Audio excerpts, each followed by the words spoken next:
सभी को सप्रेम नमस्कार, सत श्री अकाल, आदाब, हेलो एवरीवन, जय हिंद और जोहार। और आप सभी का स्वागत है एक और वीडियो क्लास में।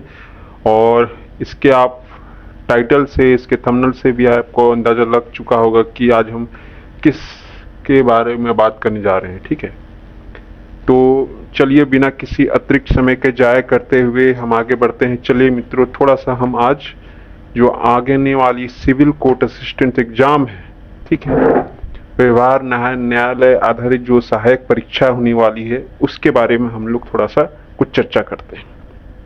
तो देखिए, अभी हालिया में जो हमारा जो झारखंड का जो हाईकोर्ट का असिस्टेंट का जो एग्जाम जो संपन्न हुआ है, ठीक है, झारखंड हाईकोर्ट का जो एग्जाम संपन्न हुआ है 2025, ये इससे पहले ये आई थिंक ये 2019 में ये एग्जाम आयोजित किया गया था। उसके बाद ये आयोजित हुआ है इस बार। और ये अपने आप में काफ़ी एक अच्छा पोस्ट होता है, असिस्टेंट का पोस्ट होता है, ठीक है। और इसी पोस्ट को पहले हम लोग पेशकार के नाम से भी जानते थे, हालांकि इसका अंग्रेजी नाम जो है असिस्टेंट, और ये लेवल 7 का जॉब था ये। लेकिन ये जो सिविल कोर्ट है और ये भी असिस्टेंट का ही एग्जाम है, फर्क इतना है कि वो आपके सिर्फ हाई कोर्ट पर आधारित था, यानी उसका जो आपका जो केंद्र है आपका रांची है, लेकिन सिविल कोर्ट में बहुत सारे कोर्ट आ जाते हैं, ठीक है, हर एक डिस्ट्रिक्ट का कोर्ट आ जाता है सिविल कोर्ट में। तो उसका असिस्टेंट को लेकर एग्जाम है। फर्क इतना होगा, लेवल में कुछ अंतर आ सकता है, और दूसरा इनके ग्रेड पे में अंतर है। लेवल 7 का वो जॉब था, ये लेवल आपका आई थिंक ये 4 का एग्जाम है, ठीक है। तो that is not a matter of concern for us. हम यहाँ पे ये देखने जा रहे हैं कि हम इस हाई कोर्ट एग्जाम को रेफरेंस में लेते हुए हम कैसे सिविल कोर्ट एग्जाम की तैयारी करें, क्योंकि अपने आप में ये अच्छा पोस्ट माना जाता है, ठीक है। यदि ये फ्री एंड फेयर तरीके से एग्जाम ये कंडक्ट होती है, हालांकि इस पर मैं बहुत ज़्यादा कुछ तो मेरे पास अनुभव नहीं है कि कितना हाई कोर्ट में फेयर एंड फेयर हो पाता है कि नहीं, दैट इज अनदर थिंग। लेकिन एज ए एस्पिरेंट आपको क्या करना चाहिए, क्या यहाँ पर संभावना आपके लिए बनती है, वो हमें उस पर हम लोग चर्चा कर रहे हैं, ठीक है। I think 410 seats are there और it is a very good number, ठीक है। ये अपने आप में एक अच्छी संख्या होती है, और इसमें मुझे नहीं लगता है कि इसमें बहुत ज़्यादा एप्लीकेंट्स उतनी, हाँ, लेकिन इसमें एक मैटर जो कर जाती है, आपकी इंग्लिश अच्छी होनी चाहिए, ठीक है। क्योंकि अमूमन जो कोर्ट में जो भी आपका जो इंस्ट्रक्शंस होता है, जो भी कार्रवाई होती है, जो लिखा पढ़ी होती है, अधिकतर इंग्लिश में होती है, ठीक है। तो उस हिसाब से हम लोग को इंग्लिश, जो जिनका भी इंग्लिश अच्छा रहा होगा, स्पेशली जो मान लीजिए एसएससी लेवल या आईबीपीएस लेवल की भी इंग्लिश जो कर रहे होंगे, उनको यहाँ पर एज मिल जाता है। हालांकि दूसरे झारखंड एग्जाम में यहाँ पे इंग्लिश की जो इम्पोर्टेंस है वो नल एंड न्यूलिफाइड किसी एग्जाम में होता भी है तो just as a qualified number होता है, ठीक है। That is not a very big deal for the student. But हाँ, लेकिन आप जब झारखंड हाई कोर्ट में पढ़ेंगे तो इसको, ये एक सब्जेक्ट है जो इसको बाकियों से अलग बनाता है, ठीक है। और दूसरा ये है इसका इंटरव्यू। हालांकि इंटरव्यू भी बहुत बड़ा डील नहीं, यहाँ पे 15 नंबर्स का है, ठीक है। हम लोग पहले बात करते हैं कि हाईकोर्ट का जो एग्जाम हुआ, ठीक है, उसमें यदि आप देखिएगा तो उसमें इंग्लिश की हम लोग पहले थोड़ी बात कर लेते हैं, क्योंकि यदि आप सिर्फ झारखंड के एग्जाम की तैयारी कर रहे हैं तो जाहिर सी बात है आपको थोड़ी इंग्लिश में परेशानी हो सकती है, और जिनका माध्यम भी नहीं रहा हो तो जाहिर सी बात है उन्हें यहाँ पे मतलब टफनेस लगेगा। लेकिन जो ऑलरेडी एसएससी की तैयारी में है, ठीक है, बैंकिंग की तैयारी में है, तो उनके लिए यहाँ पे थोड़ा सा मतलब राहें आसान हो जाती है, ठीक है। इंग्लिश अच्छा लेवल का था, और यदि वो देखा जाए तो सीपीओ का पेपर पूछा गया, ठीक है। वो सीपीओ का मेंस का पेपर पूछा गया है, पैसेज जो पूछा गया था। दूसरा उसमें पूछा गया, एक तो पैसेज हो गया, ठीक है। असल में देखा जाए तो यहाँ से आपको नंबर सॉलिड उठते हैं, क्योंकि इसका आंसर जो होता है आपके पैसेज में ही छुपा होता है। दूसरा फिल इन द ब्लैंक्स, ये थोड़ा उससे टफ था, ठीक है, उसके मुकाबले ये थोड़ा टफ था। इसके अलावा जो आपके सॉलिड नंबर उठेंगे वो एंटो सीनो में पूछेंगे। हालांकि सीनो इसमें नहीं पूछा गया था, यहाँ पे एंटो पूछा गया था, ठीक है। तो एंटो में जितने भी याद करके रखा होगा, हम लोग स्ट्रेटजी पे बात करेंगे कि कैसे हम लोग को सब्जेक्ट को क्या सोर्स हमारा होना चाहिए ताकि हम इस एग्जाम में अपना बेस्ट परफॉर्म कर पाए, ठीक है। क्योंकि देखिए चूकना नहीं है, क्योंकि झारखंड में हर एक अवसर जो आपको मिला है, यदि आप चाहते हैं कि आप झारखंड में एक अपने घर के बासिंदे होकर यहाँ पर नौकरी लेकर अपना जीवन व्यतीत करें, तो आपको तो यहाँ पर डेफिनेटली आप एसएससी की तैयारी करिए, सेंट्रल की तैयारी करिए, और करनी भी चाहिए। लेकिन उसी दौरान यदि आपको ऐसा कुछ अपॉर्चुनिटी मिले, ठीक है, तो इसको भी ग्रैब करने का प्रयास किया जाए यदि आप इसमें सामर्थ्य रखते हो, ठीक है। तो देखिए यहाँ पर हमें सबसे पहले हम लोग यहाँ पे देखते हैं कि इसका भी जो पैटर्न है वो सेम टू सेम आपका हाई कोर्ट असिस्टेंट को मैच करता है। लेवल में यहाँ पे आपको अंतर देखने को मिल सकता है। जनरल इंग्लिश वही रहेगा, इसमें भी आपको 10 नंबर केसेस पूछे जाएंगे, ठीक है। बाकी यहाँ पर आपका इंग्लिश ग्रामर और इंग्लिश वर्ड पावर, ये देखिए यहाँ पर क्या क्या चीज में आप अपना नंबर जो है आप उसको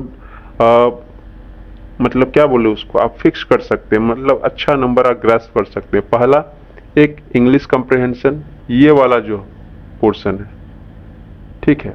अब इसकी प्रैक्टिस कैसे करनी है इस पर भी हम लोग चर्चा करेंगे। दूसरा, ग्रामर थोड़ा डिफिकल्ट हो जाता है, क्योंकि ग्रामर आपको पहले रूल्स एंड रेगुलेशन काफी पढ़ने पड़ते हैं, उसके बाद फिर उसको प्रैक्टिस भी करना पड़ता है, तो ये थोड़ा सा डिफिकल्ट हो जाता है, ठीक है। दूसरा हो जाता है यहाँ पे इंग्लिश वर्ड पावर, यहाँ पे भी आपको सॉलिड नंबर बनेंगे, ठीक है।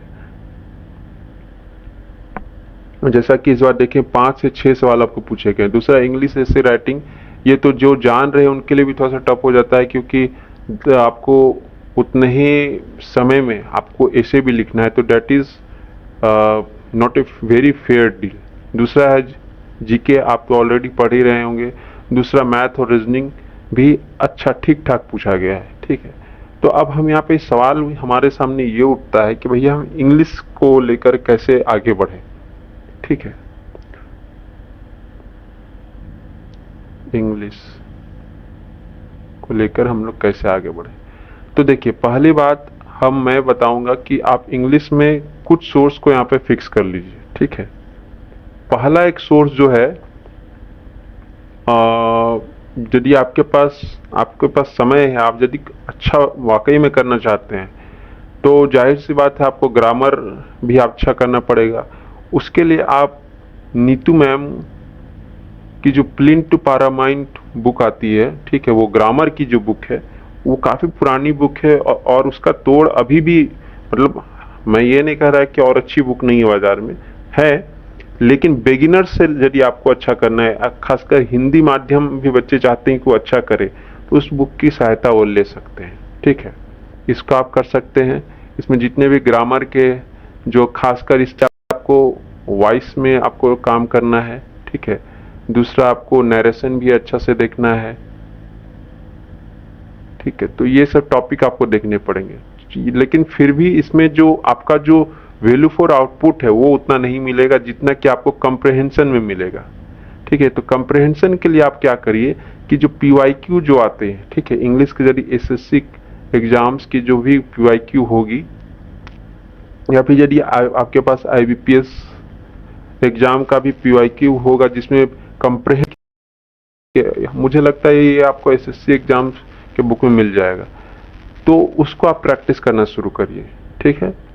दूसरा, आप इंग्लिश वर्ड पावर, ये सबसे सटीक नंबर आपको यहाँ पर दिलवा सकते हैं। इसको हम लोग कैसे करना है, तो इसके लिए आप क्या कर सकते हैं। देखिए अभी पीवाईक्यू के लिए भी बहुत सारी बुक हैं बाजार में, ठीक है। अब आप पर निर्भर करता है कि आपको किसका रिप्रेजेंटेशन अच्छा लग रहा है, नहीं लग रहा है। लेकिन जहाँ तक मैंने देखा है, मैंने किरण भी पढ़ी है, मैंने दूसरे ब्लैक बुक भी देखा है, पिनेकल भी देखा है, तो आप पिनेकल की बुक आप यहाँ पर देख सकते हो, ठीक है। पिनेकल की बुक आप देख सकते हो इसमें, या फिर अभी जो नया खासकर वाईसीटी पब्लिकेशन भी काफी पॉपुलर हुआ है, ठीक है। तो इन दोनों में से जो भी आपको सहज महसूस करे, महसूस करवाए, जिसमें आपको बनाने में सुविधा हो, आप उसे देख सकते हो। दूसरा, आप इंग्लिश वर्ड पावर आप कैसे बढ़ाओगे, ठीक है। इंग्लिश वर्ड पावर में आपको क्या करना है, इंग्लिश वर्ड पावर में क्या क्या आते हैं पहले ये देखिए। इंग्लिश वर्ड पावर की यदि हम लोग बात करें, हम लोग इसको सेपरेट बात कर लेते हैं। जैसे इंग्लिश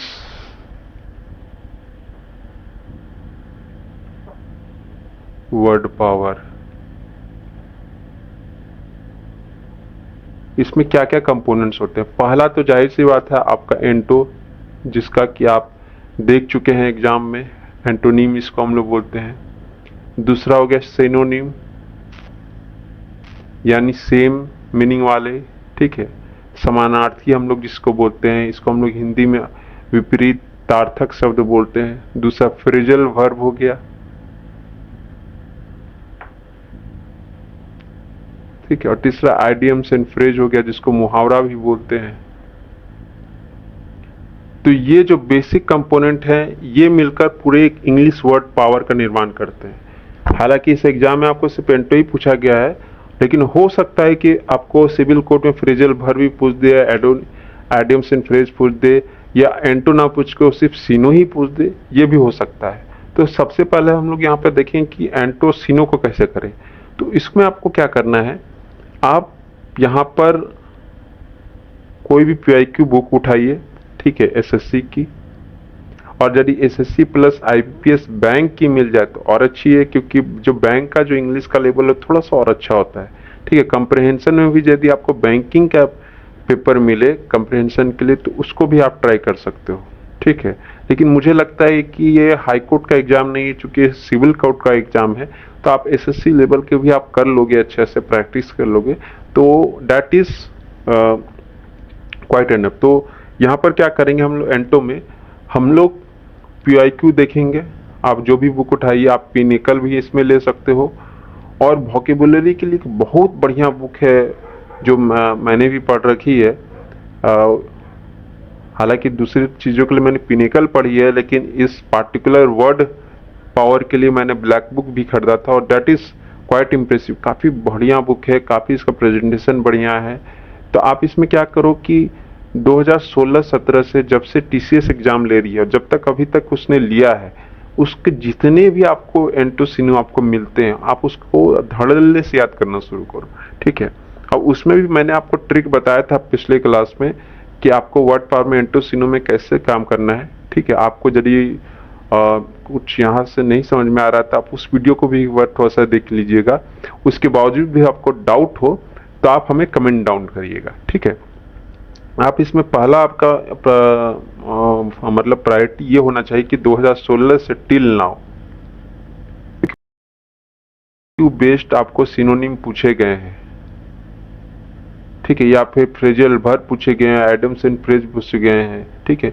आप उसको तटस्थ एकदम याद कर लेना बाय हार्ट, ठीक है। आप उसको कैसे भी याद करो, दैट इज योर मैटर, ठीक है।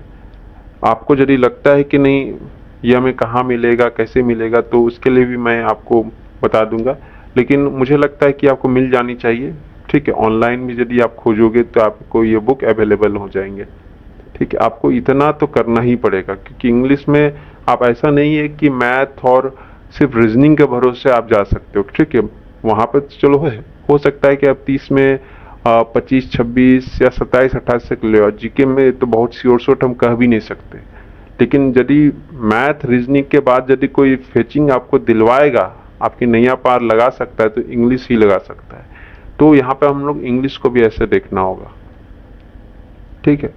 बाकी आप GK का पेपर भी आप देख ही रहे हो, ठीक है। बाकी आप मैथ्स में क्या करो, मैथ्स में अर्थमेटिक को अच्छा से कमांड कर लीजिए आप, ठीक है। बहुत सारे टीचर हैं जिनकी फ्री प्लेलिस्ट भी अवेलेबल है, किसी भी एग्जाम्स पर, चाहे SSC टारगेटेड हो या रेलवे टारगेटेड हो, तो वो आपको जरूर देख लेना है, ठीक है। और रीजनिंग में क्या करना है कि रीजनिंग में आप एक मॉक लगाइए, एक होलसम मॉक लगाइए, और जिस भी टॉपिक में आपको परेशानी हो रही है, आप उस टॉपिक को एक बार इलेबोरेट उसका लेसन देख लीजिए। आपको इसमें सारे चैप्टर की लेसन देखने की भी आवश्यकता नहीं है, ठीक है।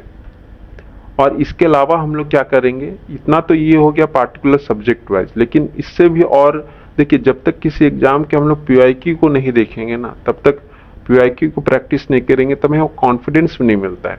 तो हम लोग क्या करेंगे कि इस दौरान जो अलग अलग जो राज्य के जो कोर्ट हैं, ठीक है, खासकर हाई कोर्ट हो गया, उस पर आधारित जो भी क्वेश्चंस जो पूछे गए हैं विगत वर्षों में, उनको भी हम लोग सॉल्व करने का प्रयास करेंगे, ठीक है। और ऐसा नहीं है कि मान लीजिए वहाँ का पैटर्न दूसरा है तो हमें सभी सॉल्व करने की आवश्यकता नहीं। हम आपको जो इस एग्जाम से पैटर्न, मान लीजिए इंग्लिश पूछा गया है, तो यदि पटना कोर्ट के बारे में पढ़ रहे हैं तो हम उन्हें बिहार जी के क्यों पढ़ेंगे? बिहार जी के क्वेश्चन को हम लोग स्किप करेंगे और वहाँ पे हम लोग सिर्फ इंग्लिश को देखेंगे। सुप्रीम कोर्ट को भी पढ़ेंगे तो हम लोग वैसे ही देखेंगे, ठीक है। अब जैसे मान लीजिए मैं आपको दिखाता हूँ, देखिए ये मैंने सारे PYQ आपके लिए मैंने यहाँ पर सेव करके रखा है। जैसे ये कलकत्ता का है, ठीक है, कलकत्ता हाई कोर्ट का है।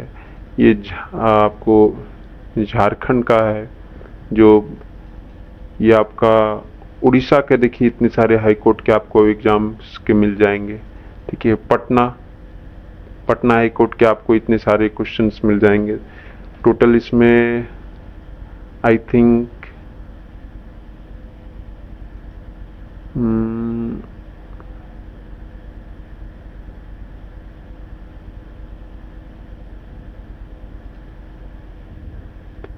टोटल इसमें आपको 31 क्वेश्चन पेपर मिल जाएंगे, ठीक है। सुप्रीम कोर्ट को भी हम लोग देखेंगे।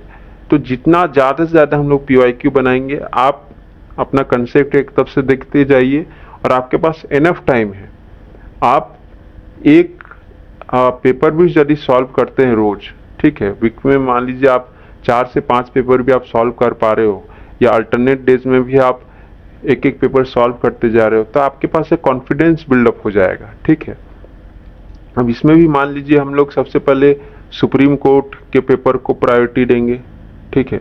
दूसरा हम लोग देखेंगे कि जो पटना जो हाई कोर्ट है, क्योंकि पटना हाई कोर्ट में अच्छे लेवल के एग्जाम्स पूछे मतलब हो चुके हैं, तो उसको हम लोग प्रायोरिटी देंगे।